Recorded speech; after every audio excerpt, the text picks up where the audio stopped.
सुजने षठी ओषा कथा शुण श्रावण गला भोदुओ पशिला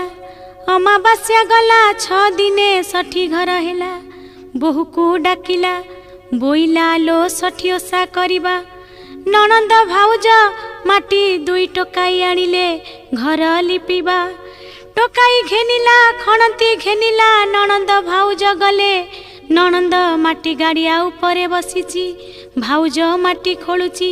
खणती बाजिला माटी गाड़िया रे ढली पड़िला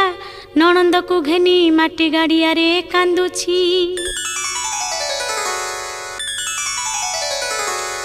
षठी दुछाई विजे करिथिले